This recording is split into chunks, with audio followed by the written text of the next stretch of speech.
beautiful Saturday afternoon. Let's play some hoops. It's the final regular season Saturday in college basketball and in the SEC. The Gamecocks trying to finish on a high note against the Georgia Bulldogs in a rematch that took place roughly a month ago. Welcome inside the Colonial Arkansas All-American Joe Klein. Trust me, he looks better in the light. I've never looked so good. Actually, that might be your best look. That's Joe Klein. Trust me, it's Joe. He's 7 feet tall. There, Frame it up. I am Mike Morgan. We'll get back to us when the lights are actually on, and we will talk about this ball game, and we will talk about Terry Roberts, Joe, and the Georgia Bulldogs. When he's healthy, he's been terrific. Man, Mike, this guy can really go.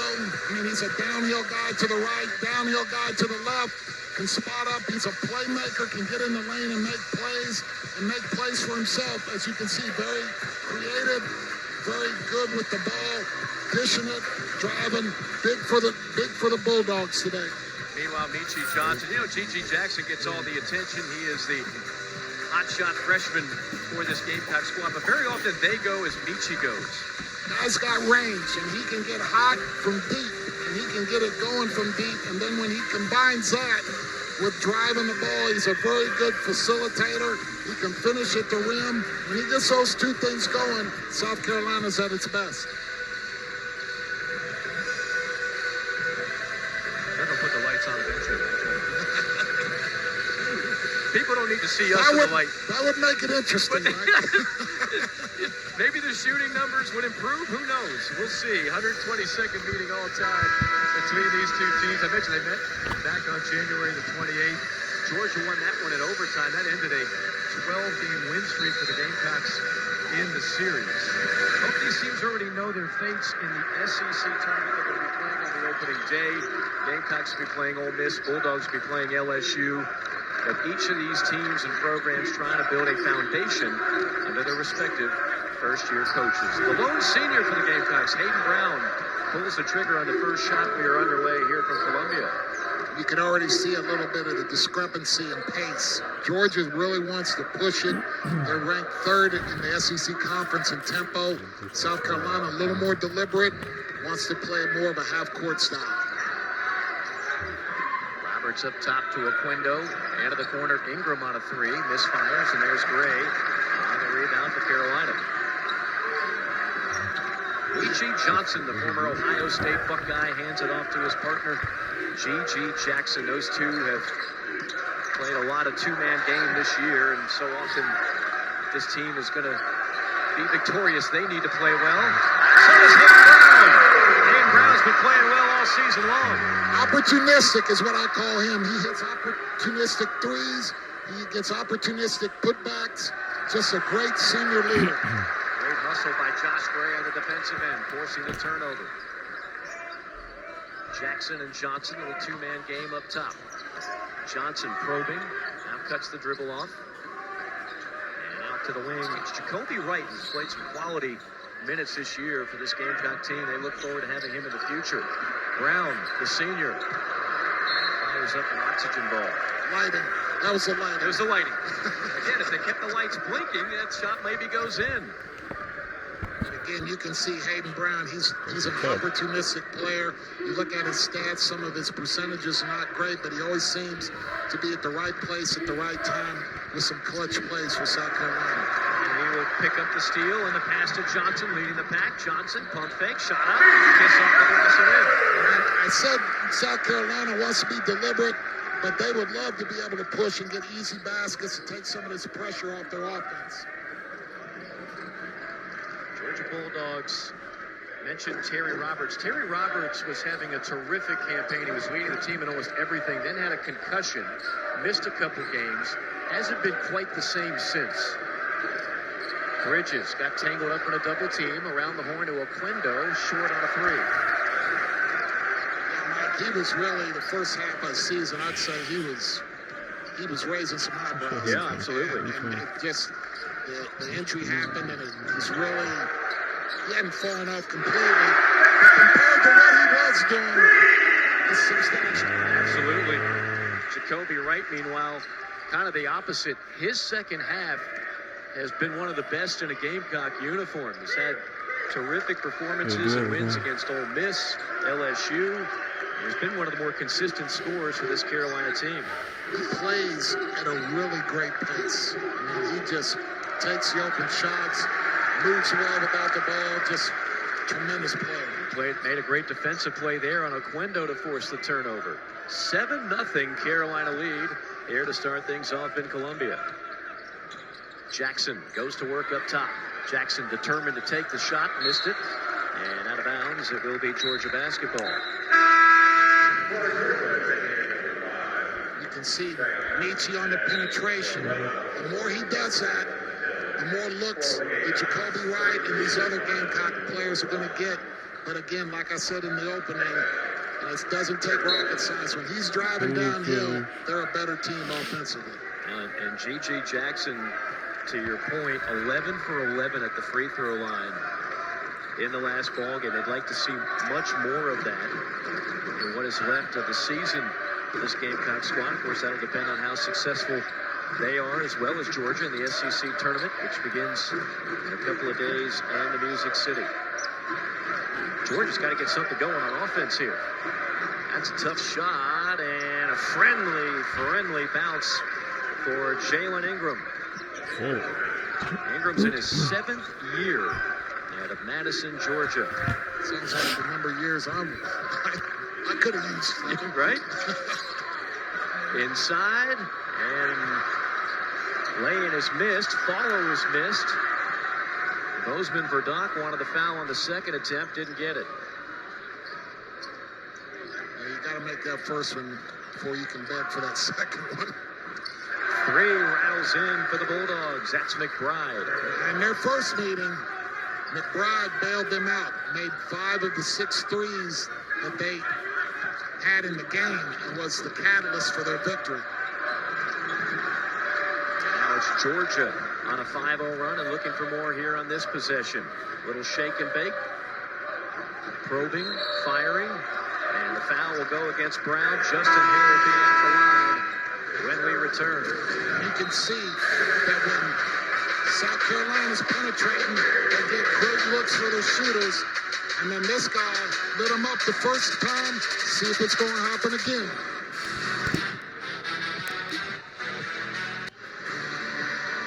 SEC Network Men's Basketball is brought to you by T-Mobile. Coverage beyond the expected. That is down on Main Street earlier today. I mentioned it's been a beautiful day. Nothing goes better with sunshine and nice weather than a harpist on standby. That's Jackson Casey. For my money, there is no better harpist in North America than Jackson. I think we can all agree on that, Joe. By the way, this is... Look at you. I did a lot of research on that, believe me. The top 10 harpists of all time. Okay. By the way, this is Joe's worst side. He looks much better in the dark. Another thing we can all agree on. Makeup. Joe, let's talk about this game. You know, you played in the NBA for 15 years. Sometimes you play in a game that doesn't have a ton of consequence, right? This game, we already talked about both these programs' fates or teams' fate. They've already been determined for the SEC tournament. But they're building a foundation. Mike White, Lamont Paris, they're trying to see what their guys have looking forward to next year. No doubt. I mean, you're trying to establish culture. You want to get guys to play consistently, play hard, do the right things, take the right shots, no matter the circumstances. And trust me, I mean, coming in, you can feel the lull a little bit, but these guys get out there and you start balling, and it's a ball game, it's an SEC game, and it's going to be played hard and have a lot of meaning, especially to these two guys, these two teams that are out here competing. Justin Hill will be at the free throw line. Hill, who helped lead Longwood to their first ever NCAA tournament bid a year ago. He is a junior. The difference between these two rosters is that Mike White has a ton of seniors that are going to be gone next year. The question is, will Oquendo be back? And obviously, both these coaches are going to hit the portal hard. That's just the era we are in college basketball. For Lamont Paris, even if G.G. Jackson does what most expect him to do, and that's go pro, Meechie should be back. Talked about Jacoby Wright up top will be back. A number of these players, Josh Gray, could be back. Should be available in a Carolina uniform. Chico Carter, another guy that has been very valuable to him. But again, I think you know you're going to have a lot of turnover. But man, you would love it to have 3 or 4 key guys that can kind of help you keep that culture going the way you want it. Georgia Bulldogs in the midst of a 7-0 run. Gamecocks in a 2.5-minute scoring drought.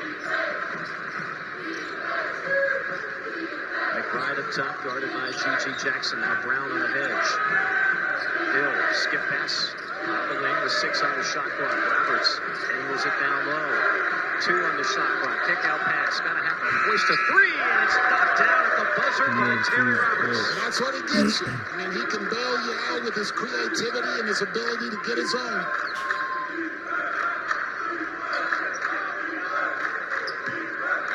Jackson has been quiet. 0 for 1 from the field. No points as of yet. Gigi and Michi have been silent thus far. Michi, nice pass down low, but Gray can't catch it. And then steps on the baseline. So the Gamecocks, much like they did in the last game, the loss to Mississippi State, they've been plagued by turnovers. Yeah, I mean, Mike White came out after the timeout and gave him a look of a zone press, and then he kind of came out there and gave him a little bit different look there, and has been able to get 2 turnovers in a row. The press, especially in the Georgia win in Athens versus South Carolina, really gave South Carolina problems. Roberts on a pull-up from 15. And all of a sudden, Georgia, who started the game down 7-0, has gone on a 12-0 run. Well, the shot-making ability of Roberts is on display the last 2 possessions. And again, like we stated, when he's able to do that, it's a different team.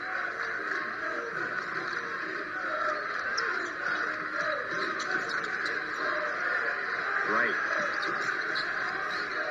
Probing, fighting, firing, and hitting, and that puts an end to the drought. Boy, I like him.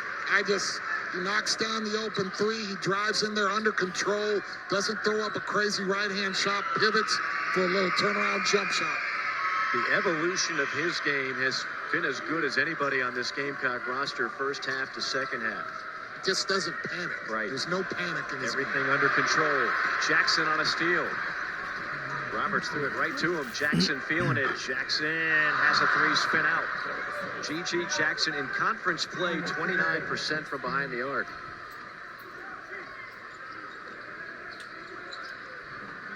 I mentioned those turnovers for the Gamecocks. They were up on the road against Mississippi State by 2 points with 8 minutes to go.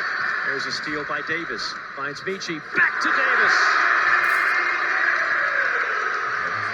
Michi can be a terrific playmaker, as he showed right there. Great job reading it, giving it back.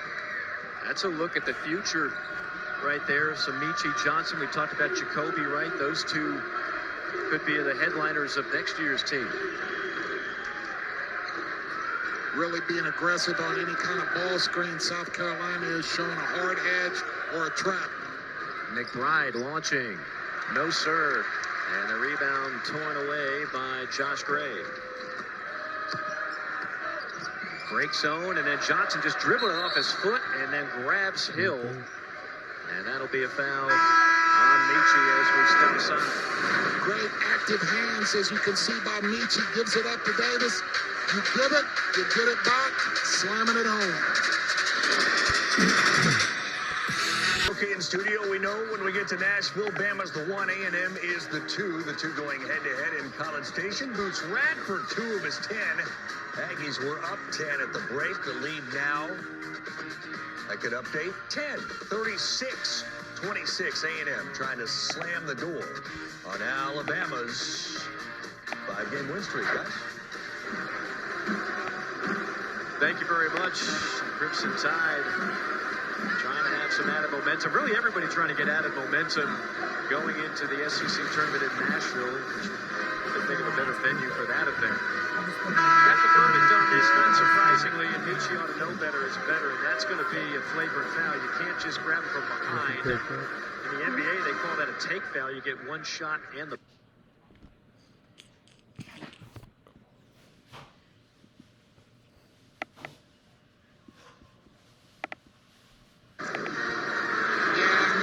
First of all, I got to work on Michi on if he's going to grab, grab him. Got to get your money's worth, right? I mean, the one-handed little grab, but it's a good rule. You'd like to see it tweaked a little bit, but the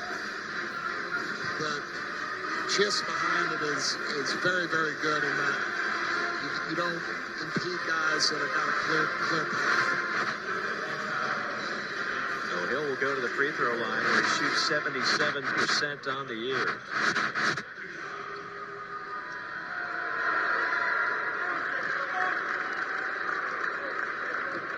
Justin Hill out of Houston, Texas, a 6 foot, 185-pound junior. Now, Georgia really, when Mike White got the job, had to hit the portal.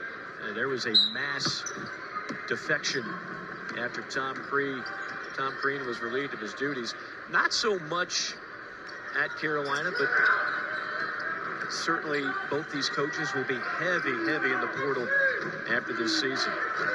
Seems like that's going to be the norm from here on out with the portal. Yeah. Free ball from the corner, rims off. Rebound fought for, grabbed by Holt. And an extra possession for the Dogs, maybe not. A steal. Davis tried an alley-oop to Michi Johnson, I think. Sparkman has been playing well. Finds Gray down low. Pivot, no. Gets his own rebound and rejected out of bounds by Anselon. That's two. Gray's had really good shots at the rim that he's been unable to convert. You'd like to see him with that big body there. Might gather himself instead of shooting a little fadeaway. Every now and then Gray will flash in terms of productivity. Certainly has the size. He's really stepped it up like the last 10 games. I mean, rebounding and scoring at the rim been a big factor in South Carolina playing better. Almost had an offensive rebound there. Juice Holt. Go down low. Bridges has been quiet, and Bridges has his shot blocked. Good job by Gigi, just playing vertically. Got some length, got a little pop in his jump. Good job.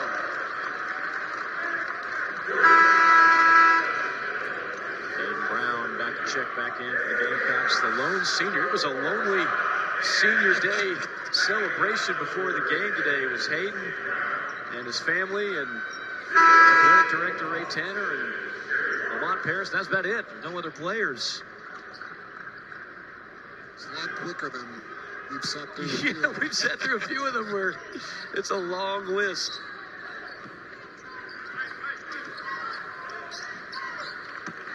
Brown's been such a great find. The transfer from the Citadel.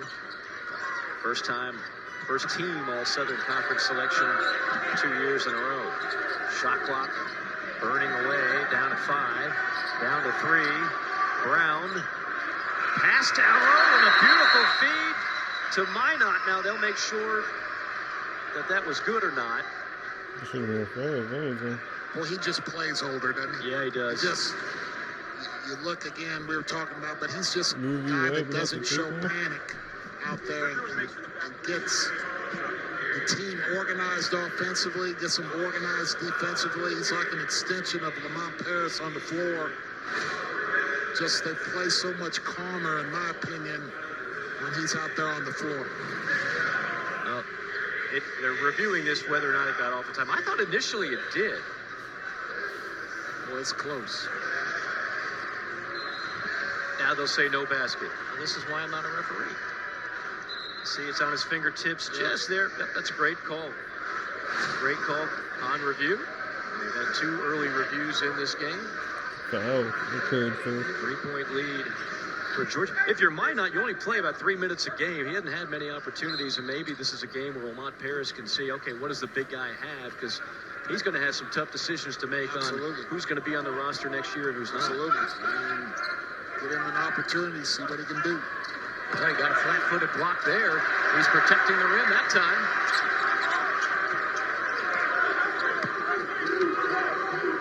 Now he wants it down low. Instead, Michi's going to take it, kick it out to Brown. The swing, the open 3 on the way.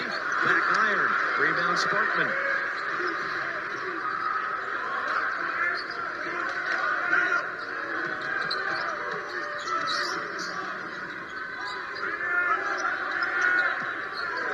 Johnson inside. Two-hand stop for Minot.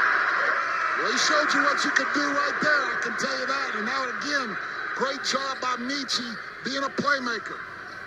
Quality production for Minot. Then gets beaten down low on a nice feathery touch from Braylon Bridges. I know at times you have fallen in love with Bridges' game. He gets great position. He's got good footwork. He's an at-the-rim scorer, but he can go finish right-hand, left-handed. Great footwork. We've got some battle with the bigs, Joe Klein. This is your kind of game. Wasn't expecting that. We're driving it to the lane. We're throwing it in there. What's going on? I don't know. Sparkman. He'll let go of three. Sparkman has become a crowd favorite in the last couple of weeks when his minutes have grown exponentially. Sparkman going to have to show some D this time against Roberts. This is just a one-on-one play, and Roberts takes Sparkman to school that time. Great recognition by Georgia to get the mismatch. Sparkman going to have to get some help in that situation.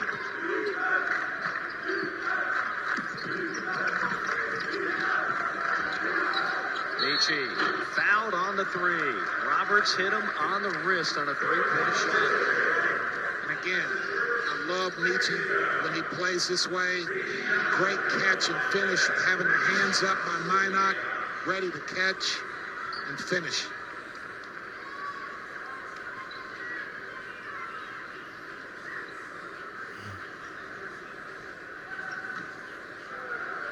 Johnson, 77% free throw shooter. And connects on the first one. The SEC Men's Basketball Tournament early round games, once again right here on the SEC Network. We'll have both first round games on Wednesday, starting at 7 Eastern. The 4 second round games Thursday, as well as Friday's late quarterfinal matchups. Then on Saturday, semis on ESPN, as well as the championship game Sunday. We talked about the fate of these two teams. It's already been determined. Georgia will play LSU, and the Gamecocks will play Ole Miss for a third time. They split. They lost against Ole Miss here in Columbia. They defeated the Rebels in Oxford. Of course, Ole Miss, the one coaching change this year in the SEC. Not any others expected, but Ole Miss will be on the hunt for a new coach. All kinds of rumors out there, Joe. One only knows who the Rebels will land on. Well, you have to think they kind of made the move early before the season ended so they could get to work on it. It's going to be interesting to see what they come up with. Step back three, no. Tough rebound in traffic. I think this was free. You got a former basketball star as your AD in Oxford, Keith Carter. No, that was paid. Why not? Carving out space, lost the basketball. Scooping it up for Zachary Davis. And now almost another turnover. Timeout. How about some quality minutes for the Canadian Minot? Minot coming in, not getting a lot of minutes, not been very productive, but when you give them like that, you can be as productive as you want. There's Hayden Brown in honor of his family, senior day. The lone wolf, one senior, Bob Harris, giving him a big hug. You know, one thing I did notice during that whole ceremony that's not pictured there is that Lamont gave Gigi Jackson a big hug as well. Been some tough love that Gigi, as a freshman at 18 years old, has received this year, but I think that's also anticipation with so many people already projecting, and that is he will be heading out for the NBA draft. We talked about the SEC tournament, how it looks right now.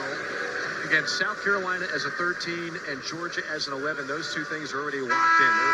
They're baked in the final cake in Nashville. There's a couple things still subject to change. We talked about the matchup going on right now. You heard from Dari in studio. Great game between Alabama and Texas A&M. The Crimson Tide will be the number 1 seed, Joe, and the question is, will they be able to keep it up, and will they come out of Nashville as the number 1 and potentially the number 1 overall seed? They've still got a chance to be a 1 seed in the NCAA tournament and even the number 1 overall. Well, I think if they can get through the tournament, the SEC tournament, obviously they're definitely going to be a number 1 seed with a great chance to be the number 1 overall seed. But there's a few teams in that bracket that are going to have something to say about it.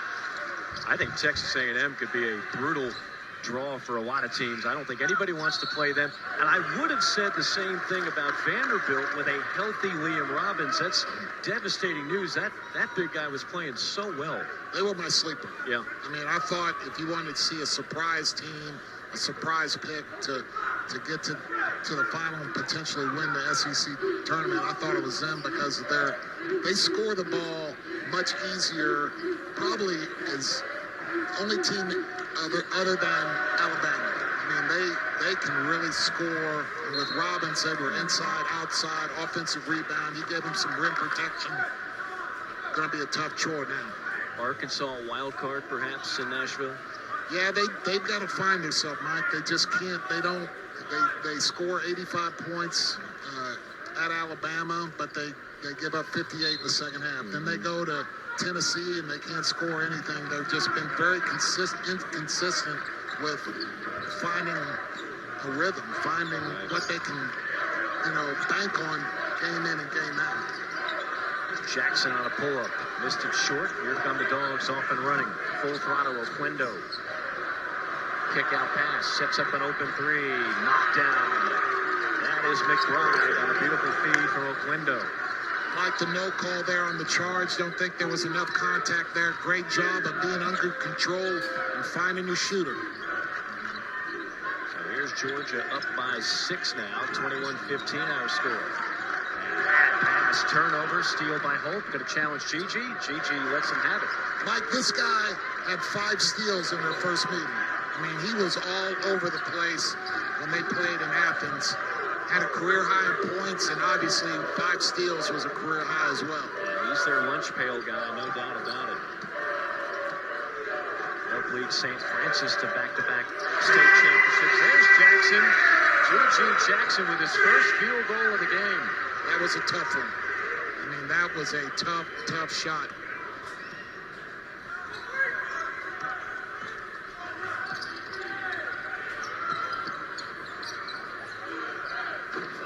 To play in the first half in a 5-point game. Roberts goes to work. Pull up 3. Left it short. Jackson and Josh Gray combining and colliding perhaps on the rebound. Again, good job by South Carolina, keeping them out of the paint, making them play on the perimeter. Jackson turned his back, pumped it up, turnover. Jackson looking for a block. And that was going to be exciting one way or another. Gigi Jackson was just lingering and waiting to challenge McBride here. You had 2 guys that were going to crank it back. One was going to try to throw it down. The other one was going to try to throw it out. Looks like Gigi got him on the follow through. Looking for that chase down block, LeBron style. As you mentioned, some contact on the follow-through. Otherwise, that could have been a highlight block by the bouncy 6'9" Gigi Jackson. This pressure from Georgia really helped them in the first meeting get back in the game. They were losing late by double digits. Had 15 steals in the first meeting. And a lot of it was by what we have seen, ball pressure, trapping, making the ball handler uncomfortable, forcing them into some bad decisions. It's working out again for Georgia here early in the first half. Well, not early. Man, we got 5 minutes left. Yeah. Early for me. Yeah. You're looking for 4 quarters in a 48-minute game back in your NBA days. Confused. Which a lot of people say happens very often. Well, you're still fazed by the lights being out during the open. It was my chance to shine. It's my moment, and they ruined it. You do your best work with the lights off, right, Joe? I'll leave that alone. Yeah, we'll just leave that alone. Georgia, a little bit of a scramble mode here. It'll remain Bulldog basketball with 4:38 to go.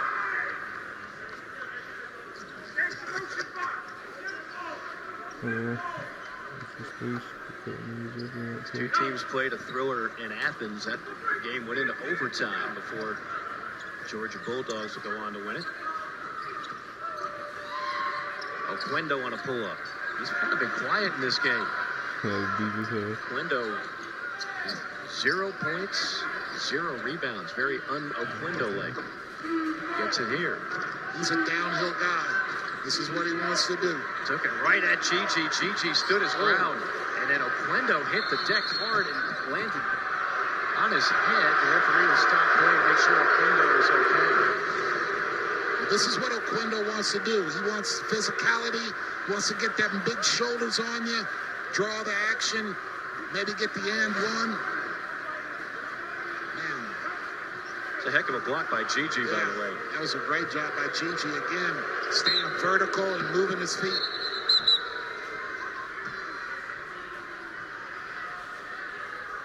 What we got here? We got something on the floor. Looks like a piece of gum. Joe, if I've told you once, I've told you 1,000 times. Could you just wait till postgame? This bothered me. It had lost its flavor. I'm sorry. Bring a spit cup next time, will you? Brown up top. Whip it around into the hands of Johnson. Under 4 minutes to go, first half. And this gave Georgia a lot of trouble, this extended pressure defensively.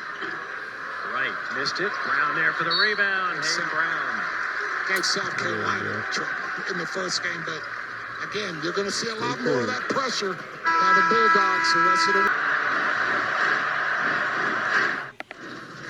Dorian Unger, Ron Slade, Pat Bradley, we will see you coming up at halftime, show you what's going on in College Station, where it has gotten very, very tight. We will send it out to Greenville for a women's semifinal preview.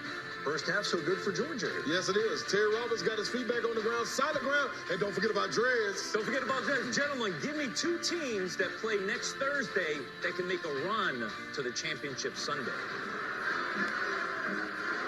I think Pat Bradley just put us on the spot. 2 teams that can make a run that are playing on Thursday. Well, obviously that rules out the top 4 teams. And a complete non sequitur. Here are the SEC leaders: Brandon Miller, Oscar Tshiebwe, and Zakai Ziegler. Brandon Miller, top scoring freshman in all of college basketball. Tshiebwe doing what he always does, dominating the glass. And I would say, Tennessee's fate. They just keep taking hard shot after hard shot. And to lose Zakai Ziegler at this stage in the game, that puts a lot of pressure on the Bulls.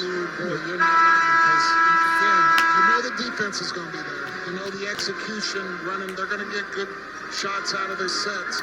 But what he gives you is a little bit of that sugar on top. He gives you that spice. He can take it. When it all breaks down, he can get in the lane. He can create his own.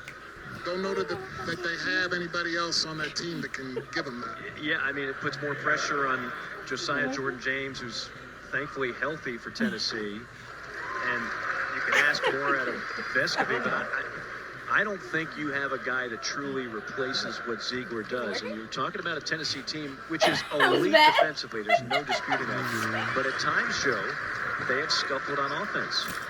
I mean, it's not a secret. I mean, again, Ziegler was one guy, I think the only guy on that team that when everything was breaking down offensively, he could make something happen. He could get his own shot. He could get in the lane and maybe get one for somebody else.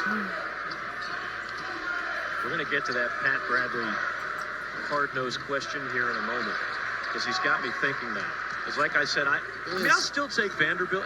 I still love what they do offensively, even without Liam. But Liam would have made it an easy pick.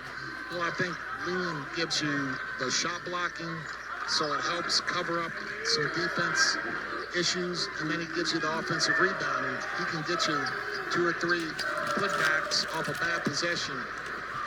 Brown in traffic, strip, and it'll be Gamecock ball with 4 on the shot clock. I'm also gonna take your Arkansas, you and Pat's Arkansas Razorbacks. I just think there's too much talent there where they can't make a run.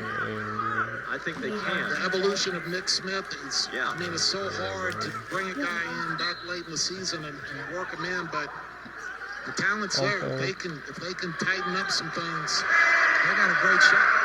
Great job by Hayden Brown carving out space down low and getting an easy lay-in. Georgia trying to respond quickly. Jump hook shot. That might have been blocked by Bozeman Verdonk. That's where the big fella's got to pump fake, try to get him in the air. Don't shoot a fadeaway jump hook from 2 feet. Get to the foul line. Try to draw a foul.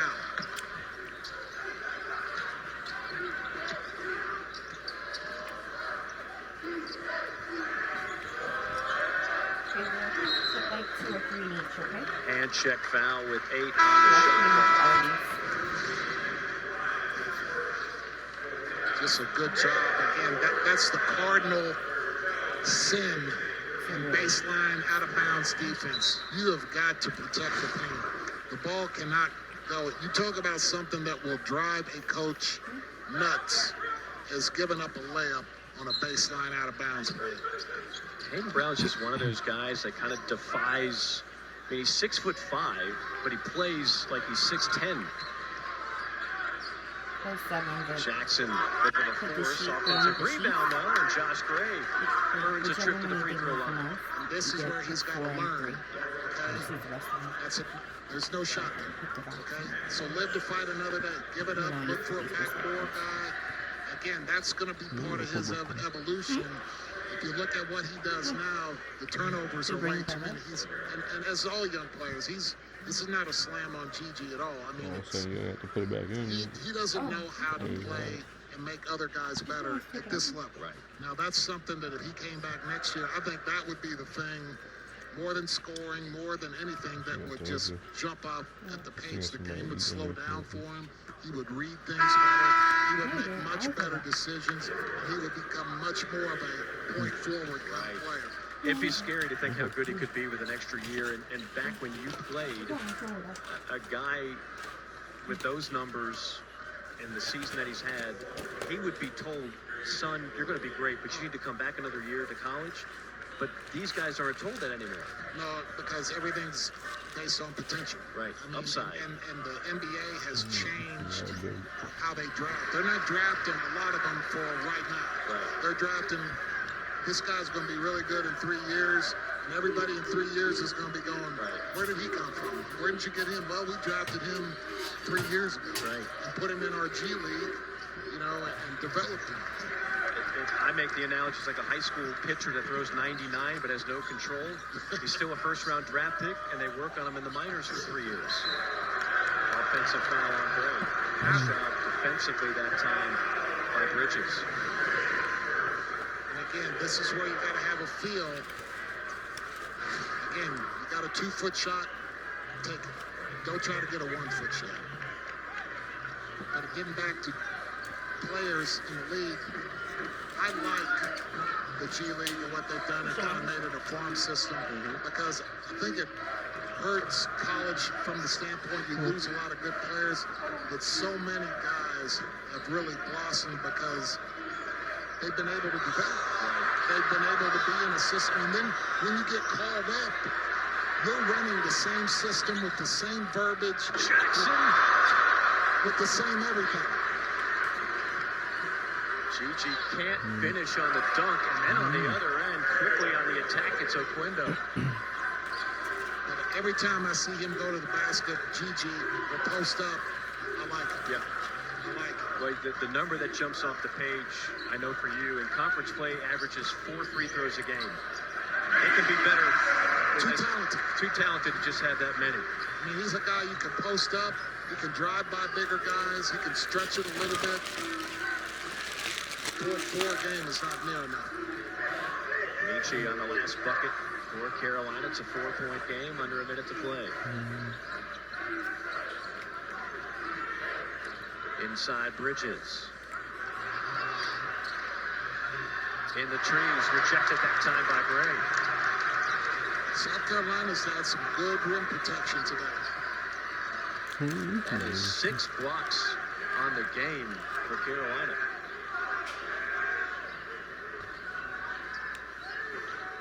Carolina will way for the final shot. Jackson. I don't know if that's where you want it. It's definitely not how you want to see the half end. But overall, if you like defense, good defense by both squads. 27-25, our halftime score here from Columbia. Well, the gang studio has a lot to chop up. Let's send it to them. We got Dari, we got Ron, we got the shooter, Pat Bradley. Take it away, gang. All right, we shall. 2-point game there for Georgia at the break. All right, also going on right now, the top 2 seeds in the SEC tournament. We know Alabama will be the 1. We know A&M will be the 2. That's Tyrese Radford, the wing 3. A&M goes up by 10, and then, they led by as many as 15 at one point. Back comes Bama, Noah Clowney for 3. And that's the part of Brandon Miller's game, being able to get others involved. That's not spoken about a lot. Yeah, there's another part of Brandon Miller's game. Did you see Quinterly, under control, patient? Yeah. Waited until Brandon Miller was in that shot area. Right. Trail man, perfect pass, on time, on target. Brandon Miller in this season has 92 3-pointers, by the way, which is now 11 away from a school record for a season. You know what's wild? How many of those are open? That seems like most of them. It really does seem like a lot of them are wide That's open. a problem. That's a problem. Yeah, You can't leave the best player Because he open. gets them so many different ways, though, right? That trail is one way. Yep. He comes off of screens. Yep. And he has the ball in his hands so he can come off that pick and roll. So Yeah. Coach Oates has wanted to try to bring him into different situations to get that shot off, but not only have him be a 3-point shooter, as we know he can attack the rim. Right. Again, neither of these teams, they both know they don't play till Friday next week. You feel like A&M kind of got out of the chute with all the momentum, and Reed Arena's going absolutely bonkers again, but Bama has just kind of meticulously put itself back in this ballgame. What have they done? I know they were ice cold from 3 early. They're not much better now, but what have they done to get themselves back? I think they've been able to get in transition. A&M, because of that defense, when they get out 3-quarter court, it throws you off rhythm in the first. I keep saying this. It's difficult to prepare for because it's very unique. Yep. So the first half, it throws you out of rhythm. So you got to figure out, and they didn't allow Bama to get out in transition.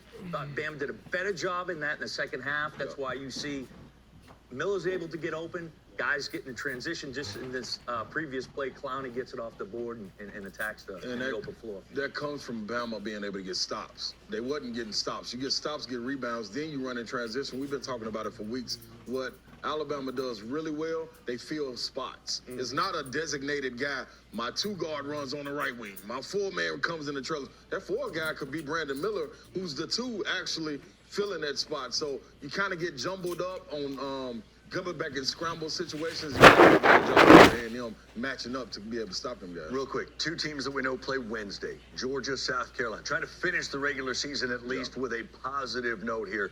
What's the big takeaway from the first 20 minutes? Build momentum. Looking like you had going into the end of this first half, getting block shots, being able to get out in transition, but you got to finish in transition if you're South Carolina. Because you want to leave Columbia with a good taste in your mouth. Yeah, they have not. Terry Roberts, the man. You see him right there? I do They see have it. not. See his Boy, hand? scared me. I thought we had a snake in the No. studio. Terry Roberts he's getting back to being healthy, but when he's healthy, he's one of the best floor generals in the SEC. He At is. 6'3", he's got great length, great balance, change of direction, change of speed, get in the lane, make things difficult. And they forgot about Drez. Yes, they they forgot did. about Drez. Yes, they 2 did. for 3 Yeah, 8 points from the there. 3-point line. You forgot Credit to Drez. Georgia's D. In order for them to have to win this, be able to he's win a this game, though, fan, right? Oquendo got to get going. Oquendo's not really South Carolina, 0-8 in conference games at home, trying to finish the regular season with 1. Finally, all right. Here's why people in the NBA seem to love Gigi Jackson. Oh, yeah. Ooh, sidestep to the right. 6'9". Good balance. 6'9". Hang up there.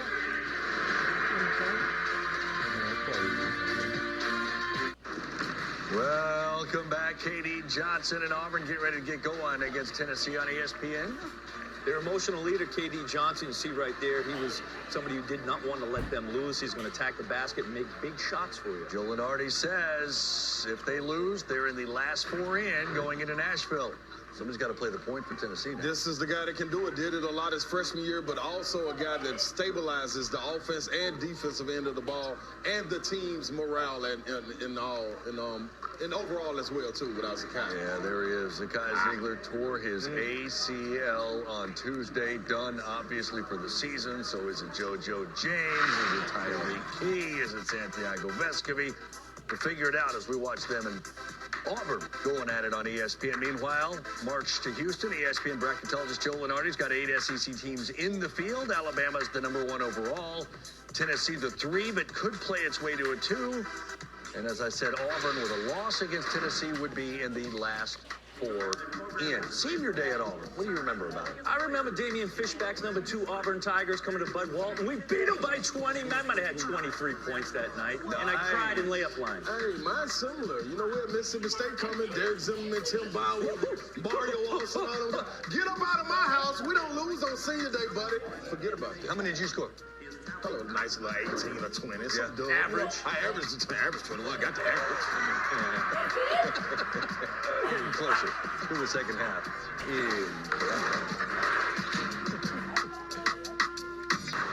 3 days in the books here in Greenville, South Carolina, as we charge ahead to semifinal Saturday from inside Bon Secours Wellness Arena.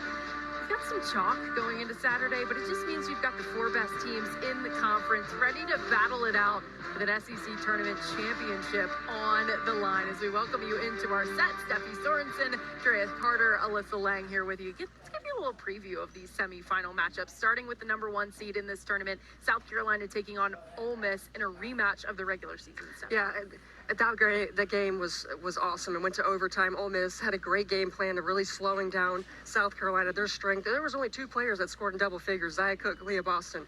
They got to duplicate that, but also the experience showed for South Carolina. But now Ole Miss has that experience, so how it will play out, we'll find out. LSU had a dominating win. Tennessee got one out over Kentucky. What do you expect from Tigers versus Lady Vols? Oh, I'm excited for the superstars. If you think about the quarterfinals for LSU, Flau'jae Johnson, 21, Alexis Morris had 28, and then take it to Tennessee, Rakia Jackson had 34, Jordan Horston had 21. The other key, though, LSU has Angel Reese, who is going to be the 3rd player to step up for Tennessee. And then another big key, Tennessee has to take care of the basketball. 22 turnovers is too many. We've seen a lot of fight. We've seen a lot of motivation here in Greenville, and these 4 teams are hungry to lift that trophy on Sunday. We'll see who makes it to Championship Sunday here in Greenville. All right, second half coming up next. How about a little Gamecock fireworks? The freshman Zachary Davis finishing up the alley-oop. Down by 2.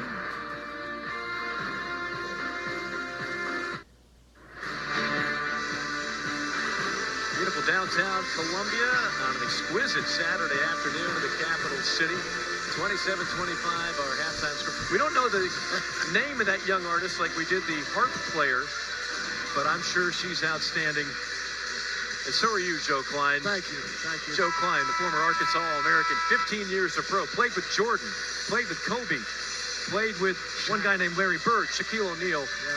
I played with a lot of rec league legends, Joe. Let's talk about that first half. Kind of what we expected, right? Neither one of these teams overwhelm you offensively, but a good defensive struggle in the early going. Well, right. I mean, points off turnovers. Georgia trying to up the tempo. That +7. USC +4 points in paint. But Roberts is a guy I feel that can make the shots that we just seen from the inside, from the outside. He can break you down, get in there. For them to win this game and get headed to the tournament with a good feeling, I think Roberts has got to really step it up a little bit here in the second half. Both these teams, like everybody else playing today, would love to pick up a victory and have some positive karma going into that SEC tournament. Of course, these 2 teams already know their fate. They'll be playing on the first day. It'll be Carolina taking on Ole Miss. It'll be Georgia battling LSU. You see some of the scoring numbers. Gamecocks did what they did with Gigi Jackson scoring just 3 points on 1 for 6 shooting. What do you want to see improved upon for both these squads in the second half? Well, I think when South Carolina was doing well, Michi was getting in the lane and distributing the ball, collapsing the defense. I think Georgia's going to have to up the trapping and extend the defense a little bit to try to pick up the tempo. First shot. Terry Roberts. Roberts led the way with 7 points in the first half. 2-point game. regular season finale here at the Colonial Life Arena. Two of the programs with a first-year coach at their destination. Of course, Mike White of Georgia. You see Michi Johnson take it to the hole. Nice hesitation dribble there. Gets him leaning forward. Explodes by him for the layup.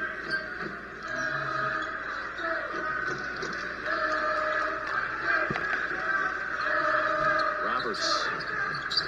Back to Ingram. Ingram flirting with that three-point line instead. Drops a dime down low. Beautiful feed into Braylon Bridges. Two good sets. Both teams getting it right to the rim. Bridges showing good awareness, knowing Gray was coming to block that.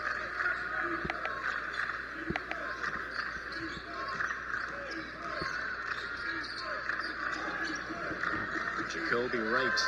Jab step. Now going to fire up a three. Missed it short. Gray flying in for the offensive rebound. Tapped around.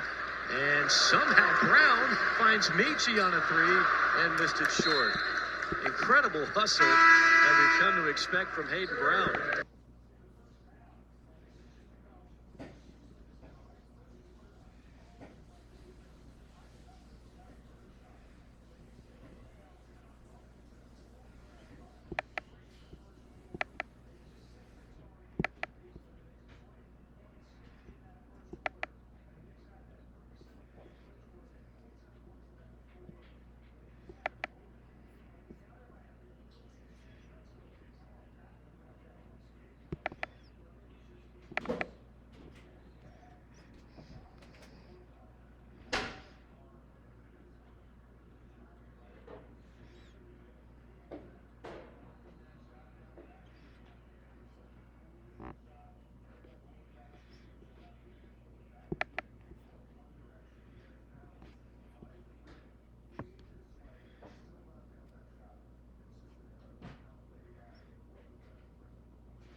I know. I got out of the car. I mean, I knew.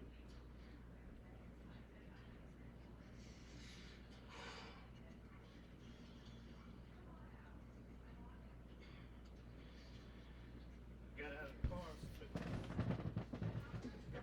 right at first, I didn't go. I don't think I went all the way to them. I think I ran back, and that's when I called 911. So I called 911, and while I was doing that, then is when I went to Maggie, and I went to Paul. And so that's what I think I'm talking about. Keep going, please.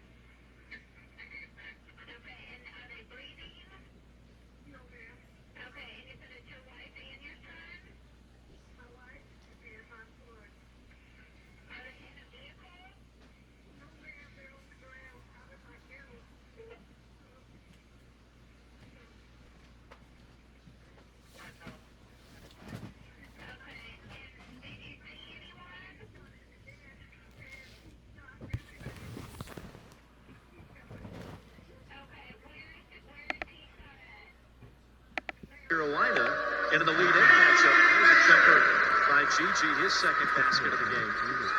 Florida winds up losing. That's Mike White's second year. Otherwise, he would have had a Final Four on his resume. And instead, he never made it to the Final Four. And he had great success in Florida. I think Mike White really kind of got a raw deal in terms of people expecting Billy Donovan results through a program that never had Billy Donovan results. There's that. Those are the women's banners, but I can promise you there's a men's banner that says 2017 Final Four. That, of course, was Frank Martin's squad. And in the Elite Eight matchup, it was Mike White's Gators that lost to Frank Martin's squad. The trajectory of the two programs and the fate of the two coaches certainly changed because of that game. When you're the man who follows the man, that's a hard act to follow. And he was the man who followed the man, and he did a great job. And again, Billy Donovan is a Hall of Famer. Now, of course, enjoying life in the NBA, coaching the Bulls. Wright gliding, beautiful finish. I tell you what, the more we see out of Jacoby Wright, the more we are impressed. Patience, under control, makes the right decision. 2-point game.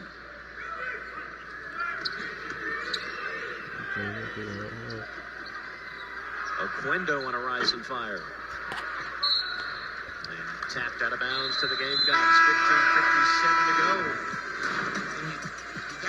You gotta see it when he gets into the lane. He can go right, finish left, but he finishes the right way every time.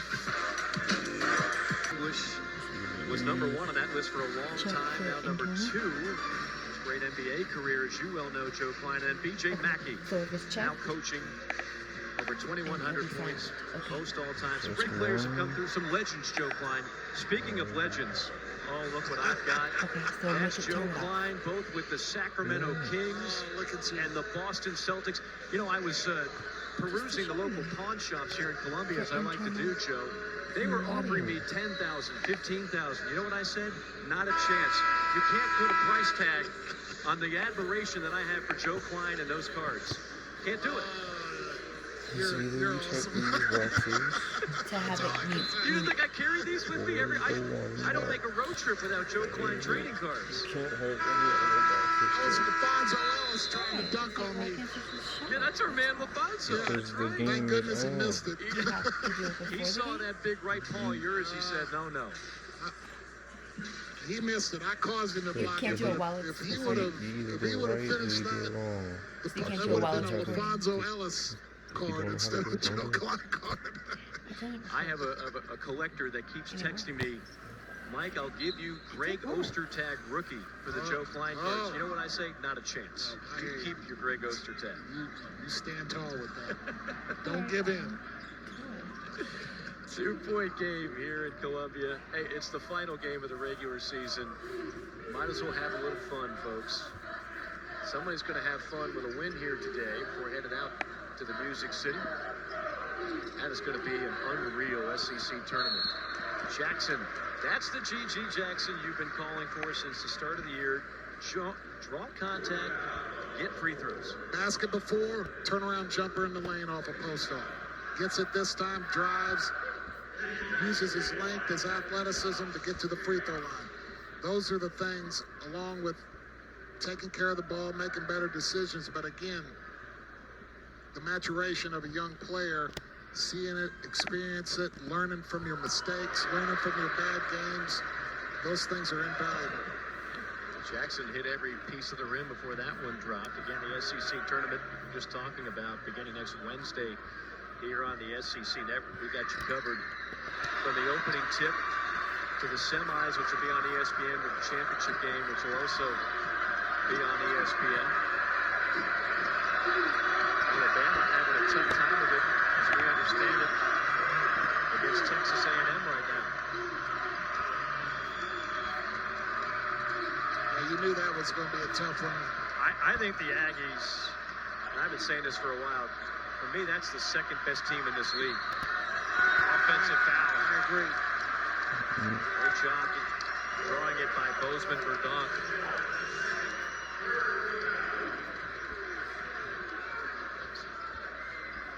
There you see the final score. The Aggies have defeated Alabama. I don't think that's a major upset, especially over there at Reed Arena. And one thing we know about Buzz Williams, when they get to the tournament, Buzz Williams teams, they do damage.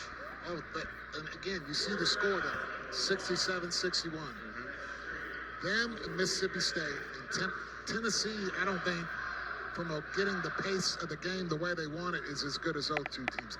Their games are consistently in the 60s. Right. Very rarely do you see their games go higher than 70 or the high 60s. They do, both those teams do an unbelievable job of making you play the way they want to play. They do two things that always seem to do well in the big dance.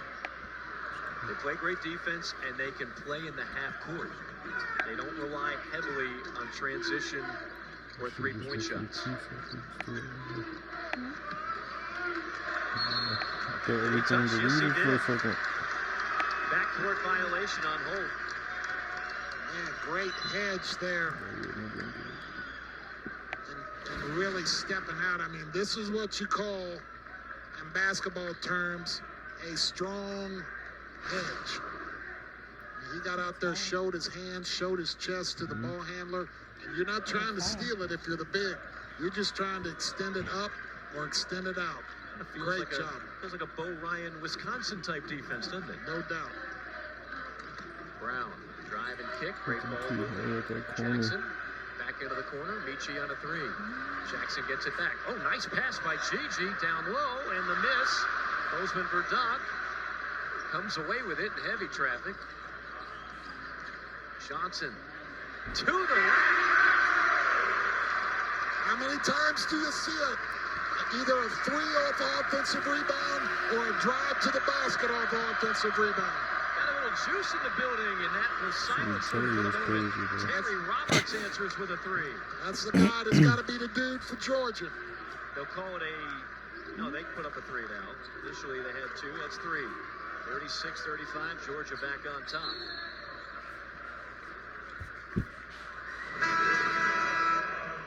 You can really see, again, gets Raheem leaning forward, see you later, gets to the basket, and then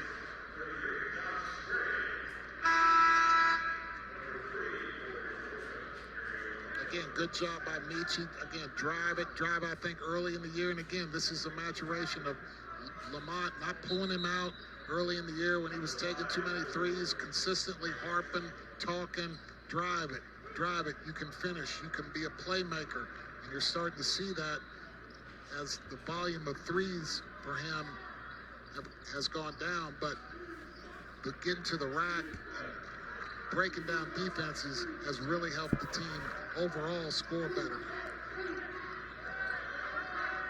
You have to think maybe Michi's had a conversation at some point this year. One on the shot clock, Gigi slips and falls, and that'll be another turnover.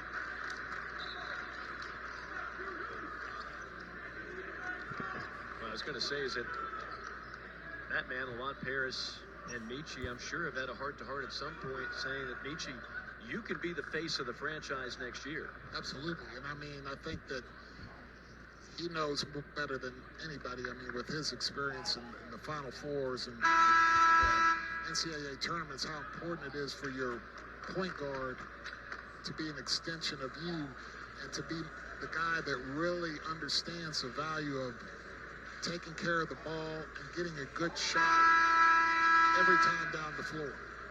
Stop play. Gigi had some blood coming from the elbow. He's got some blood on the jersey.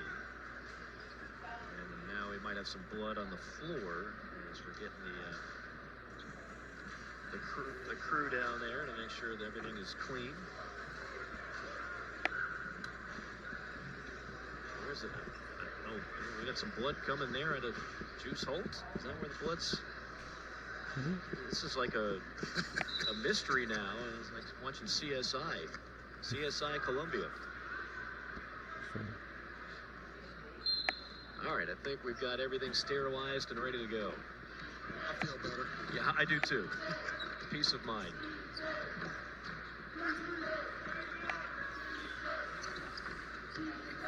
Roberts back up top, open three for Hill.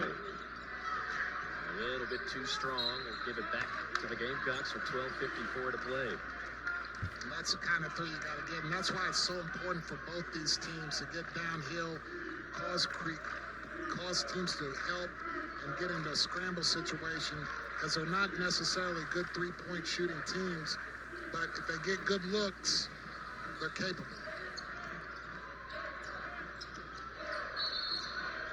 Wright draws a block foul. Jacoby Wright. How patient was he?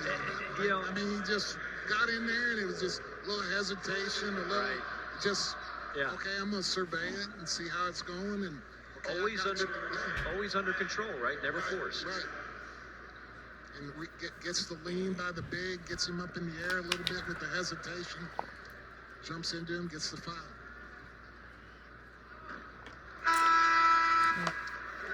Now coming up next, we've got Southern Hoops. Southern Hoops Monday night at 9 o'clock. Not necessarily next, but next in terms of the great series that has been Southern Hoops. I've seen all of these, Joe. I've seen waiting on 7. This one deals with the Florida back-to-back national championships. You've got the back-to-back titles by Pat Summitt, Candace Parker in Tennessee, the Tubby Smith title at Kentucky. It's really been some good stuff if you love history. I pride myself in knowing a lot of history about this league, but I learned a lot, particularly the early days in Kentucky. Some of the early great players that I've read about and seen certain footage, but they had all new type of angles, just great research and great presentation done. It's always fun, isn't it? You go back and it's like you don't know what you missed, and then they run it back and you're kind of like, oh yeah.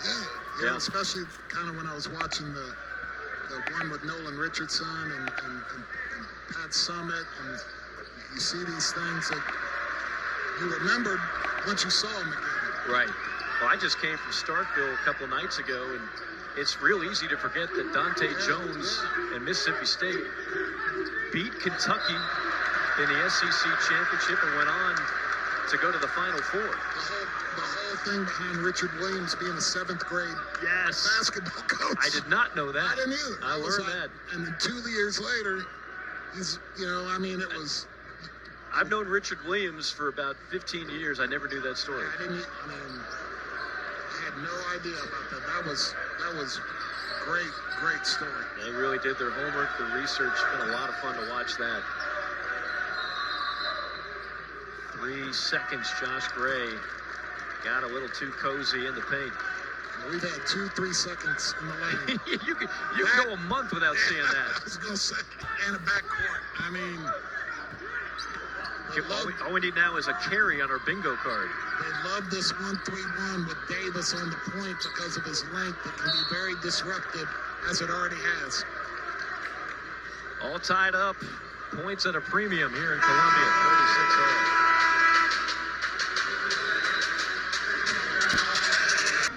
I get to call the Sun Belt Championship. That'll be in Pensacola. Of course, the SEC Championship will come out of Nashville. Who needs the Oscars and the Grammys when you've got the Joe Klein Awards, the SEC Awards? All right, Player of the Year, Brandon Miller.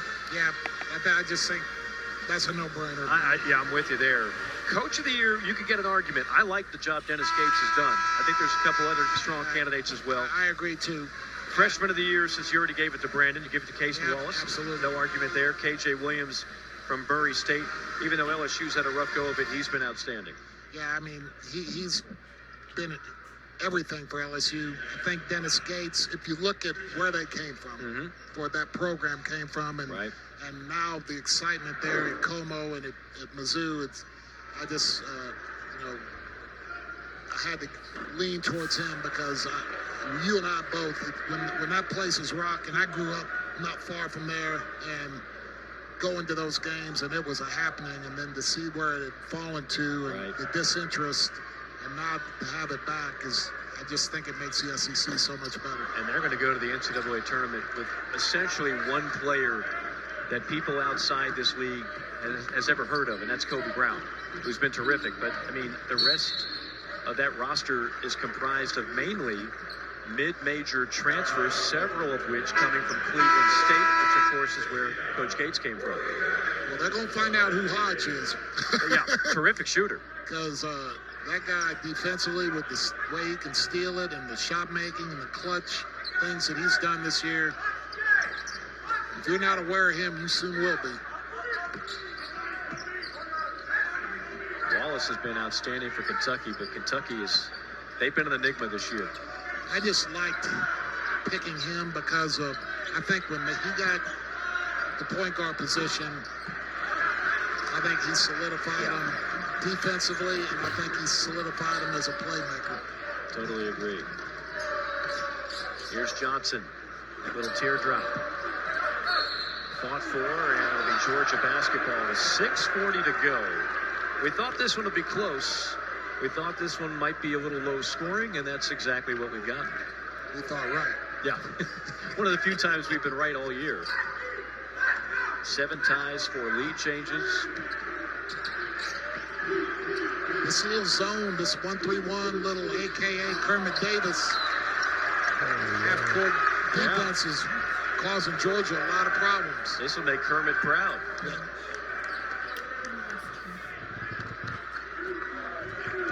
Six and change to go.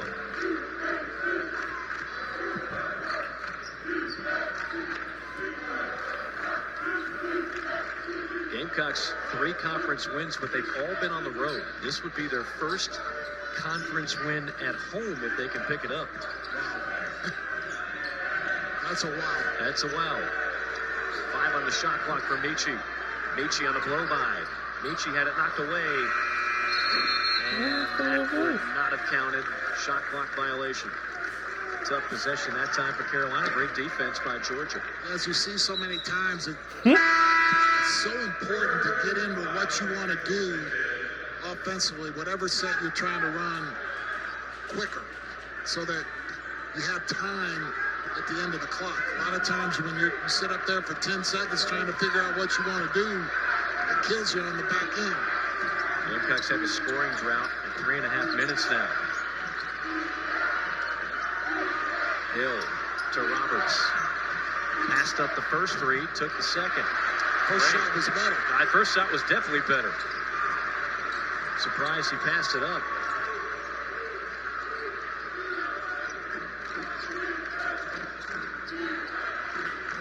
Davis to Michi. G.G. Jackson getting a breather on the bench. Here's Brown. Brown takes it strong and gets the friendly bounce. Oh, I love the little sidestep there. Initially, you thought he was going to try to go up on the bigger player, and you're like, don't do it, don't do it. Well, he didn't. And then what a move that time. Justin Hill goes around the world. If he can get in there, he is very clever at coming to a jump stop and finishing, or coming to a jump stop and finishing. I love it when point guards get into the lane and they don't panic. Brown, a blow by, and out of bounds to the Gamecocks. 13 points, 5 rebounds for Hayden Brown. And he'll get a rest as G.G. Jackson comes back in for Carolina. Substitutions for Georgia, including Jalen Ingram in the game for the Dogs.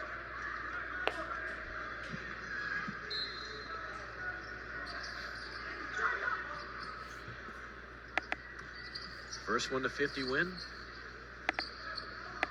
I hope not. We've been stuck on 45 for a while here. I hope we can get a little more than 50. First 1 to 55 maybe. We'll see. Right.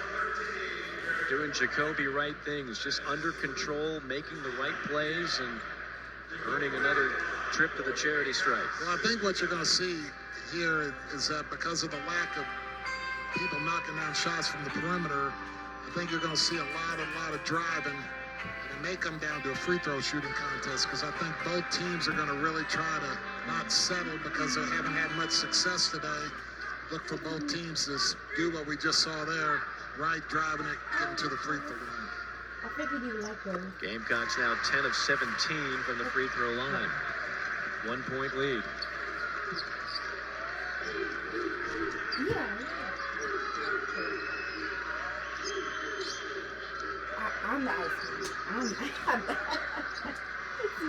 Ball movement into the corner. Open look. Back in there. There's Bridges, though. That's why there's so And much. Bridges gets an and one. I didn't even- Gray out of the game, and that means Bridges, Joe Klein, has got some size advantage. Great point, Mike. And again, good job getting No. the That's ball why into everything Bridges is- initially. Hits it for the great look in the corner by It's McBride, but sticks with it. Gets to the other side of the rim where the ball's going to come off. And beats the man to the ball and attacks. Gotta have him down the stretch if you're a Georgia fan. The lefty shoots 81% from the line. He completes the three-point play. Georgia up 2, approaching the 4-minute mark.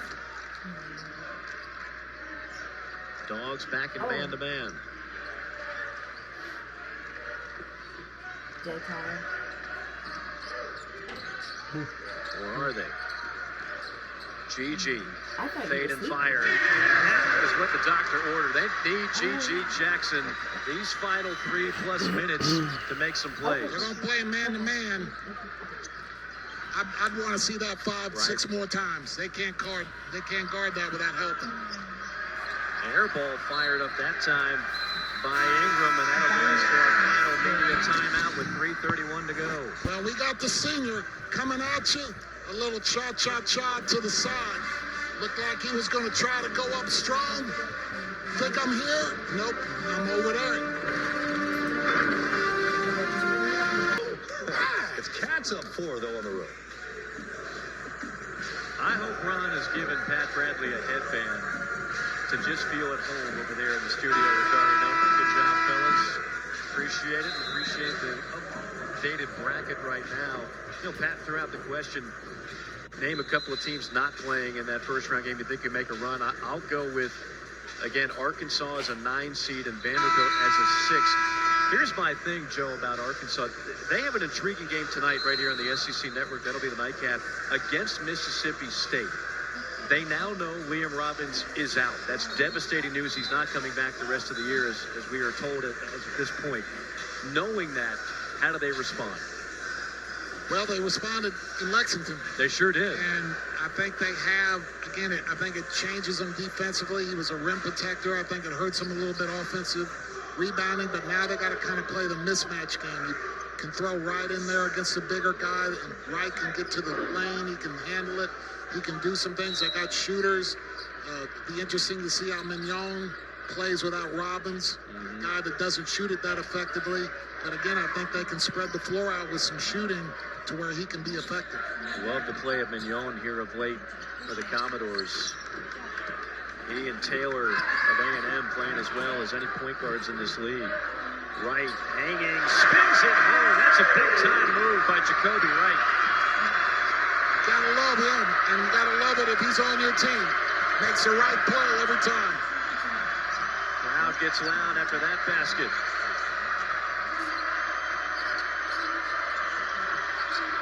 Ingram. No, Jackson tears away the board. Wow. Did everything right, but make the shot. Gamecocks up by a deuce with the basketball under 3 minutes to play. Can you keep them out of the lane? Can you make them shoot from the perimeter if you're Georgia? Oh, GG. Careless with the basketball. Georgia 3-on-2. Roberts. Ball movement. Holt on a 3. Juice Holt. He doesn't shoot many, but he knocks down the most important one. Just want to let everybody know I'm here today. Haven't been around much, but I'm here. Man, what a clutch shot. Just the second basket for Holt. Michi banged and fouled, and that'll be the 10th team foul, so double bonus for Carolina. Again, look how he's in control. Just sizing it up, sees the opportunity. And then my man Holt says, you know what? I've been out here working. Nobody said my name. I think I'm going to pull up and shoot me a 3 right at the 2-minute mark. Maybe this will be like an all-star game where everybody's just kind of, dancing. Then the final 2 minutes, things are getting real now. Guys are hitting big shots. Guys are making big plays. I'll tell you, Mike, what the South Carolina needs to do. You see the possession before, They got to make sure Gigi gets the ball where he's attacking, not being a playmaker. Because, again, we talked about at the beginning of the game, he's not a playmaker at this stage of his career. He's a scorer. They got to keep the ball in Michi's hands and let him be the playmaker, let him be the distributor.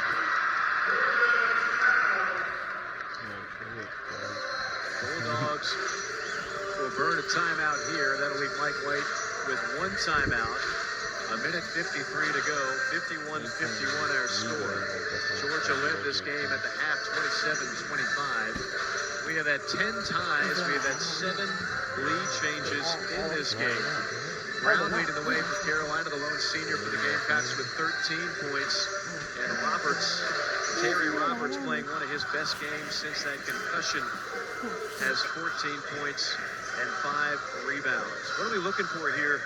Let's talk some strategy. Mike White burns a timeout. What does he want to see? Well, I think he's got to talk to them about we got to finish plays defensively. We can't let them hurt it. They've hurt us on the offensive glass. They've hurt us getting to the rim. We got to close down the lane from a dribble penetration standpoint, a.k.a. Michi and Jacoby Wright. Then we got to finish it with a rebound. They've hurt us on the glass a little bit. Offensively, we got to get the ball in there and get it to our shot makers, Roberts, Hill, McBride, and then go fetch it if we miss it and try to get opportunities. But I think both teams would love to see the other team shooting threes down the stretch without dribble penetration, without the ball going into the paint. You see the Gamecocks with 3 players in double figures. None of them named Gigi Jackson. He has 9 points.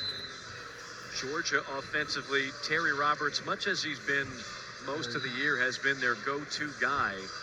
And I'll be interested to see his Gray back on the floor. He is not. So you've got a small lineup here, Joe. If you're Carolina, if you're Georgia, do you go right to Bridges? Absolutely. If you can get him at a deep post up against Brown, probably is who's going to be guarding him. Be interesting to see how much of the 1-3-1 we see from South Carolina down the stretch, but definitely got an advantage there. On the other end, I'd get Gigi in the post. He's hit a couple nice turnaround J's. You know, he's a problem down there as well. Roberts takes it strong, missed it, out of bounds, off of who?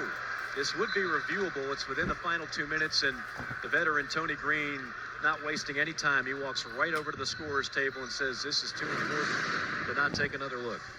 I mean, defensively, if you're South Carolina, you got to do a better job. I mean, that was pretty much a straight line drive by the best player on Georgia's team. This is one of those plays, if we're in the playground, you just say, all right, shoot for it. I don't know. You got it. I got it. All right, top of the circle, shoot for it. Did it hit? It looks like it's going elbow off there at the end? Off Jacoby. Okay, well then that would make it easy. Before that, your guess is as good as mine. Yeah, in real time, that was, you'd either be shooting, you would be shooting for it in the playground because there'd have been a 10-minute argument exactly preceding the shooting. That's right. And then somebody older would have walked in and said, hey man, I want to play some ball. I got a place to be. Let's shoot for it. Yeah, A court, they're still arguing this. B court, calmer heads prevail. If they decide it hits him right here. I don't know. Is that definitive? Well, look at his face. His face gives it away. He looks guilty. Come on, Jacoby. That is a guilty face, yes. You can't give it away. We don't know if he touched it. Look at his face. That might be the overwhelming evidence. Man, you were about to get away with it. Because, I mean, honestly, from that angle, I don't know if you could definitively say it. Right there, you're in the clear, Mike. But you're in the clear. You're in the clear up until that facial expression. Well, if Georgia does hold on, tie game, you'd have 20 on the shot. A minute 40 to go. Dogs with 2 timeouts. Carolina actually has 3 timeouts left. It will be Georgia ball. So after the review, Bulldog basketball.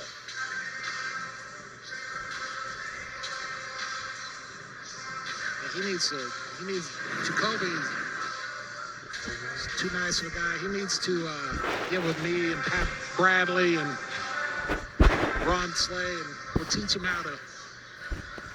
Trying to think of a better word than I. Mike White, the veteran, he's been in these situations many a time, longtime head coach for the Gators. Before that, Louisiana Tech, trying to get this Georgia program to learn how to win games like these. Bridges going to work, and he traveled. Hayden Brown stood his ground, and Braylon Bridges shuffles the feet. And again, that's where Bridges has got to turn. He's got a smaller guy now. I've never seen him do it, so he might not have it in his game, but he's just got to raise up and shoot it instead of trying to get closer. Tried to get closer, walked. Under 90 seconds to play. 51-51 our score. Michi on the drive. He's in the middle of a Georgia sandwich. Now just throws it up there and gets it to go. Great job by Georgia, but they left the ball. Don't leave the ball. Never leave the ball. They had 3 defenders surrounding him, and then they just left. Oh, they had him dead to rights. I mean, he's done. He's done. Done. Can't leave him, can't leave. Oh, they left him. The delay, by the way, they just put 4 seconds back on the clock. So 1:07 to go.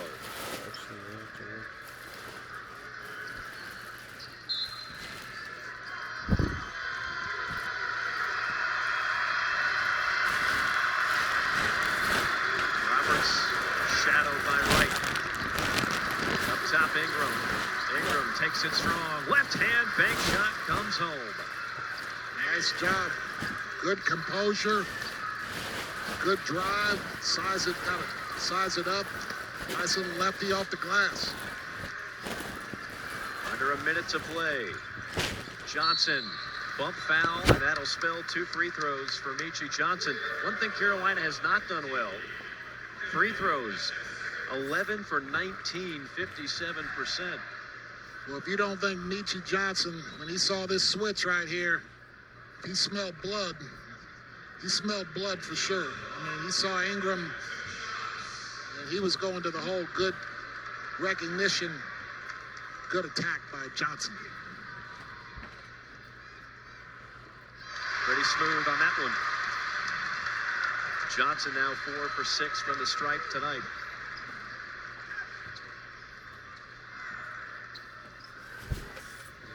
The sophomore from Cleveland, Ohio. 2 for 2, and a 2-point lead for Carolina. High ball screen, trying to get Roberts downhill, draw and kick. Jacoby Wright blanketed him and forced the turnover. Just moved those puppies, showed those hands, got that chest on him, absorbed the blow that Terry Roberts was trying to give him with that left shoulder so he could shoot that fadeaway or lean in. Took the hit, didn't give ground. They're going to review it to see who's got the ball. I guess South Carolina's ball. Again, he stays in the play, puts that chest on him. That's what a lot of defenders don't do, right? Because if you show those hands, you know, instead of trying to get those hands out on the hip, you know, a lot of people are going to look at that at Georgia and go, well, he threw his chest into it. That's good defense. They're not going to call it. I mean, you're sliding with him, and you show those hands, and when he starts coming at you go at him, you can create disruption with the ball. That's a great point. I mean, if you do the same move with your hands out, it's a foul. Oh, it's easy. But you keep your hands up, and you get rewarded. Just show those, you know, you always say, you know, 10 fingers up, 10 fingers up. Because once you extend on a dribbler, you're at the official's mercy. This game got basketball review. Now there's only a 2.6-second differential for the game. You can bleed clock here. South Carolina had big-time trouble with this press in Athens. They turned it over several times, getting the ball in the corner and getting trapped. Johnson trapped in that corner. You got timeouts. Johnson does get the timeout. He didn't panic. It got the timeout. Otherwise, that's a turnover. Mike White saying, are you sure he got it off in time?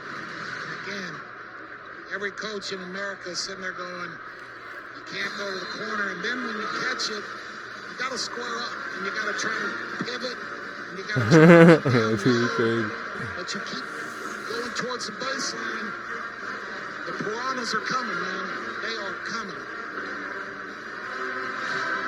But, I mean, you absolutely nailed the key point, and that is this is what Carolina struggled with in the first meeting. Well, and I think if I'm South Carolina, I'm getting Gigi Jackson on the side of the ball over here. And worst case scenario, I'm going to tell him not go corner. And I'm going to lob that thing up to him and say, hey, go get it. Yeah. Now, saying that, we're throwing it to a You're supposed to eat it guy hot? who's a freshman, not a tremendous free throw shooter, and has a pension for turning it over. Yeah, So, you know, if you can get it in, is it to the right person? Kobe Wright and Michi Johnson have really been the two guys who have dominated the basketball for much of this second half. That time, Michi got caught off the corner. Gamecocks were lucky to get the timeout.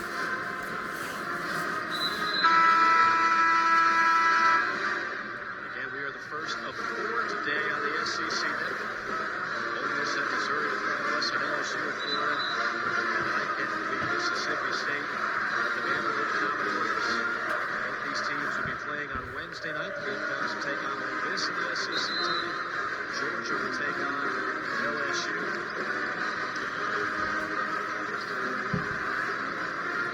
Gigi Jackson will be the inbounder. Ready to see South Carolina a little higher in their set coming out of the timeout. Not on the free throw line, a little bit towards the top of the three-point circle. Jackson holding, now going to go deep ball, turned him over, intercepted by the Bulldogs. Drive, hit, Roberts, 3 ball. Ah. Rebound Gamecocks, and a foul by McBride. Oh my goodness, the opportunity was there for Georgia. A 3 would have given them the lead. Yeah, I mean, just a tough pass, maybe a little bit of a panic. Good job by Hill. Again, Mike, I think the first shot was better than the second. Right. That's the second time he gave up on one, sidestepped, and then shot the second. I would have liked to see him in rhythm, just 1-2 catch. I mean, it still was a good shot.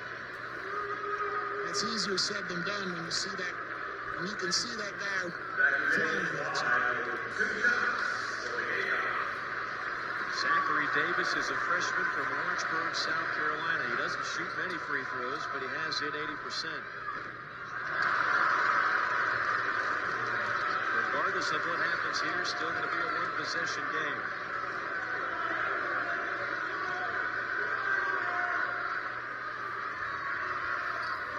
Yeah, missed them both. Georgia only needs a 2. Hill on the drive. Let's go, Tindley. Goaltend. But he slipped the backboard. Who is it on? Georgia.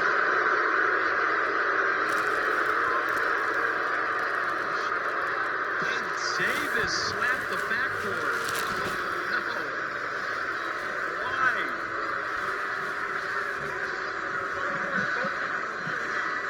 They are reviewing it. Officials just came over to give us confirmation on that. And the slap had no bearing on the shot. But again, a rule is a rule. A rule is a rule. I mean, if you're Davis, why do it? If you don't slap the backboard, this game's over.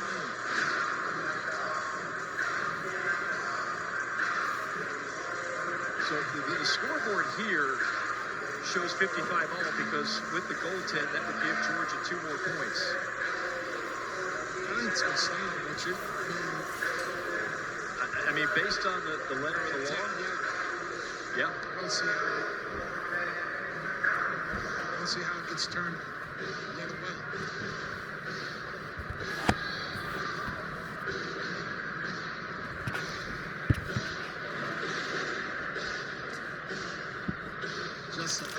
necessary. You like the help. You like him coming over. And it's after the ball.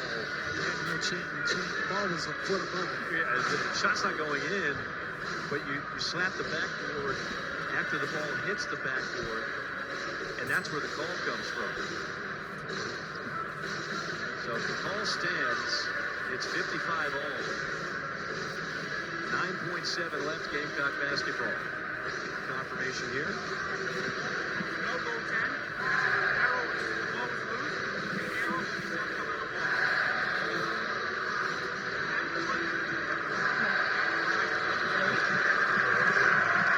All right. Well, we have confirmation now. They've taken the goaltend off. Again, obviously,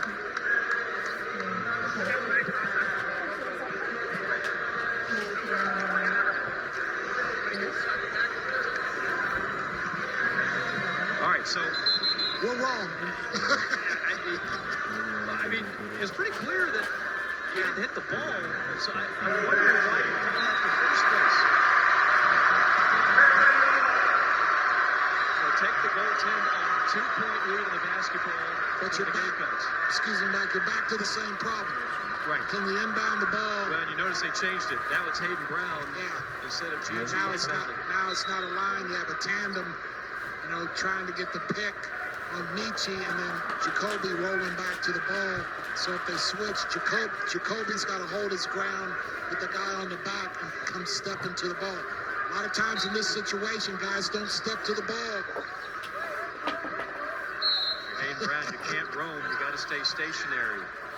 Trying to find anybody and gonna call a timeout, Joe. You knew it was coming, right? Well, what happened is Jacoby started the screen for Michi before Hayden had the ball. Right. So he had set the screen and rolled. He was wide open. One small problem. Hayden didn't have the ball. And so now they're scrambling when Hayden gets the ball and they can't get anybody open. Just too anxious. It was set up really, really good. Just like I said, guy didn't have the ball yet. But you can call one more timeout if you have trouble getting in, but at some point, you're going to have to inbound the basketball. You would assume Georgia would foul immediately after that. This is when you love it if you have a big guy that can make free throws. Because you can have all that there, and like we were talking earlier, worst case scenario, you can throw it up. And the big guy can set the screen, and so if they switch it, he's rolling back on a little guy, and you can get it to him. Now Jackson is back as the inbounder. Now we've kind of got a little bit of an offset line. Looks like it's coming off a double. Goes right into Michi. Michi not fouled right away, and then finally is fouled from behind by Justin Hill. Took a few seconds off the clock. 7.6. Michi Johnson today is 5 for 7 from the line. He's clearly been the go-to guy in the latter stages of this game. They set that up nice. They kind of gave a little eye candy for Jacoby Wright coming off a staggered double away from where the ball was being thrown in. Michi was kind of just staying on the strong side, standing there. Made a hard break, got his body into the guy, shielded him, got the ball. Good play. Johnson, that one came off funny. You could tell the moment it left his hand, it did not look good. So again, you're looking at a one-possession game regardless of the outcome. And the age-old question, if he makes it, do you foul if you're Carolina? He makes the second. Georgia has one timeout. They'll bring in Jalen Ingram. Lamont Paris says, let's discuss this. It is the most argued, disputed, debated strategy at any level of basketball. In a three-point game with limited time left, do you allow them to get a shot off, or do you foul on purpose where they can only get 2 free throws? Can I wait until it's over?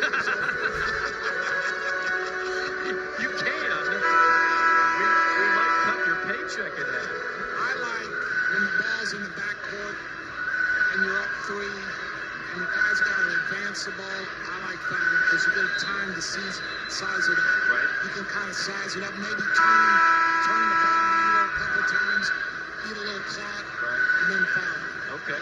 In the front court, I'm not as crazy about it because you have a catch and shoot situation in that situation. That's good logic. I like that. And I have a feeling that that's what Carolina would do in this spot. And if you're Georgia, you make the first, intentionally miss the second, it works out there. Because by that time, you're going to be dealing with less than 5 seconds left in the game.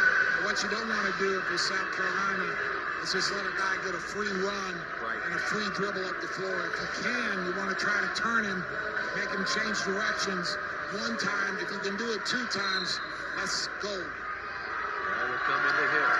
Meechie's on. Meechie fouls him right away. 4.6. The strategy we just laid out for him.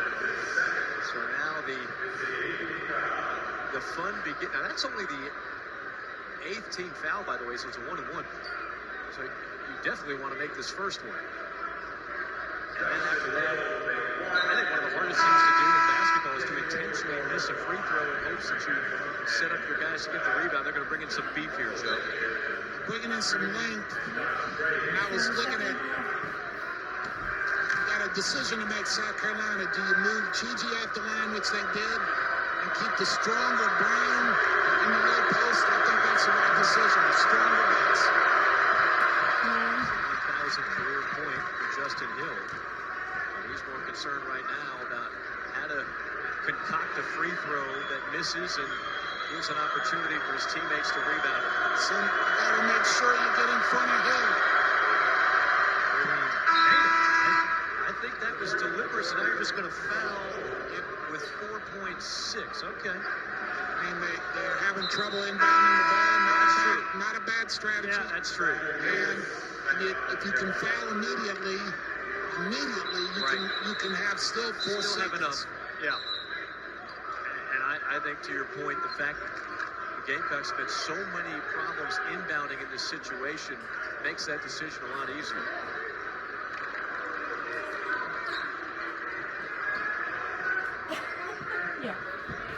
Yeah. Brown ready to inbound. They can roam the baseline. He finds Wright. Immediately foul. Roberts just got the whistle for him.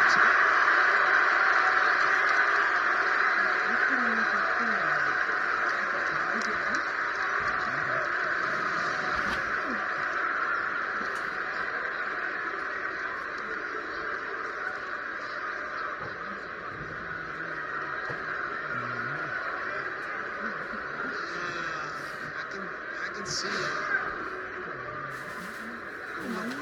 Intentionally, maybe for Brandon. Unlike the T call to you. Well, I mean, either way, you're done in, right? I mean, see, you're fine there, and then, why are you grabbing the leg? I can see that. Just let it go. He wasn't going to call the T. You're fine right there, and then Right there. you grab it. Yeah, no, that's the right call. Can't do that. No. You already got the foul. You heard the whistle. Let it go. Again, that's a veteran. Terry Roberts has been around long enough to know better. Now you really, if that's just a foul, 3 seconds. You're in the same scenario. We're in the same scenario. It's like a redo. You really helped seal the deal for the Gamecocks with the 10. Initially, when I saw it, I couldn't, because it was right below us here. So